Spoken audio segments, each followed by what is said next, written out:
Proverbs 15:1 says, "A gentle answer turns away wrath, but a harsh word stirs up anger." In situations involving covert or overt emotional abuse, or anytime someone's being a jerk to you, and let's be honest, if they're being a jerk to you, there's most likely some element of emotional abuse within their jerk like response. But nonetheless, responding with gentleness does not mean tolerating the abuse or suppressing your boundaries. It means responding with wisdom and grace, refusing to escalate conflict while protecting your emotional well being. Now, I don't know about you, but I find responding with gentleness when someone is being a raging a hole to me or even a subtle jerk to me can be extremely difficult. But recently, I read this verse in Proverbs chapter 9, verse 7, which says, "Whoever corrects a mocker invites insult. Whoever rebukes the wicked incurs abuse." We know from those two verses from Proverbs that it's better to give a gentle answer, especially when someone is emotionally abusing you or being cruel. Now, a mocker is going to do that. They're going to emotionally abuse. They're very foolish. They have wickedness inside of them. They scoff, and it's not worth trying to rebuke them because you're just going to get hurt. But you can always respond with a gentle answer. For today's video, I'm going to give you 5 examples of gentle yet firm answers. I'm going to quickly paint the scene. I'm going to tell you what they say and what you can say. I'm a trained therapist. I'm also a trained executive coach. The reality is this is hard to do in the moment. And I'm going to say this again. But you're going to have to start practicing it. You're going to have to start reflecting on difficult conversations and identifying where you didn't give a gentle answer, where instead you were kind of cruel back to them so that you can start to intentionally change your ways. We've got to practice, but for this video, we're just going to talk about what the situation is, what they say, and what you can respond with. Ultimately, we're looking at responding with empathy.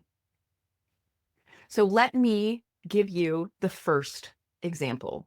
Number 1, you're met with a critical comment. So they say some variation like this: "You never do anything right." You will say, "I hear you're upset. Can we talk about what's bothering you in a constructive way?" Example number 2, when dealing with passive aggressiveness, they'll say something like, "Wow, must be nice to sit around all day." You would respond with, "It sounds like you're frustrated. Is there something you'd like to address directly?" Example number 3, when faced with dismissiveness, they'll say, "Nothing," or "You're overreacting as usual." Your response then is, "I feel strongly about this and it's important to me. Can we discuss it calmly?"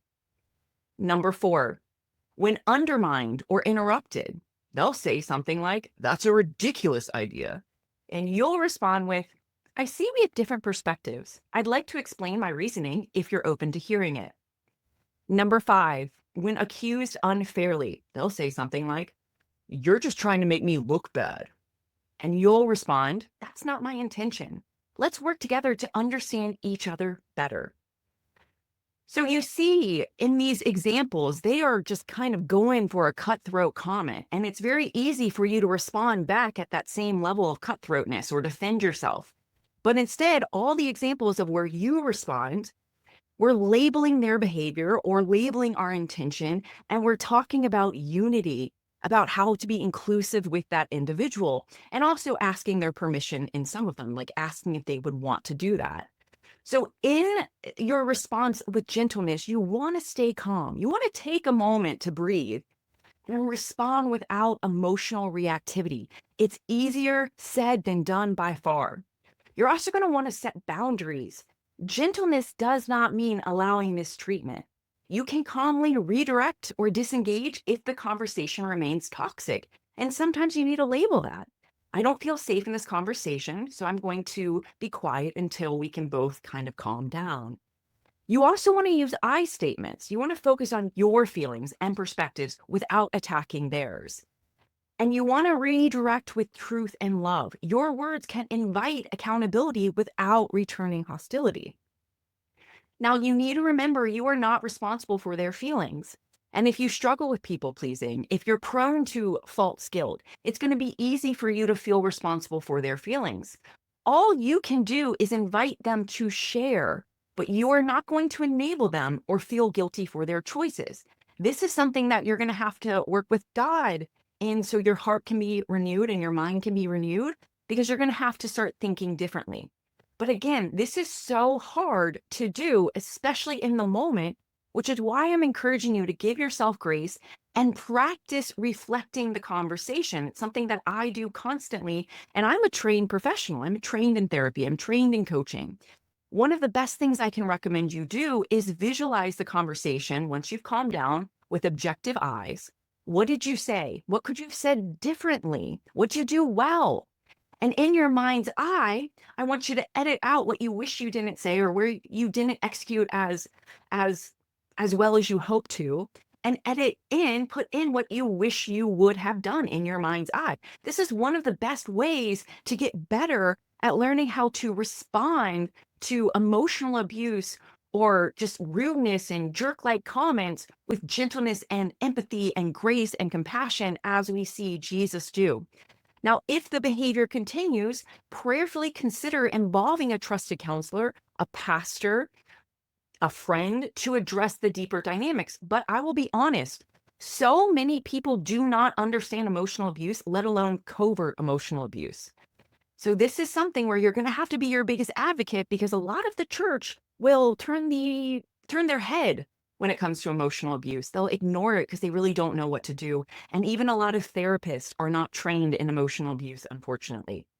Remember, gentleness is a strength. It is not a sign of weakness. And God equips us to stand firm in love and truth. Make sure you like this video and subscribe. And if you want to be surrounded with like-minded professionals who love Jesus and want to implement their faith into every aspect of their life, consider enrolling in Kingdom Impact Accelerator, Mastering the Identity of Christ for High Performers.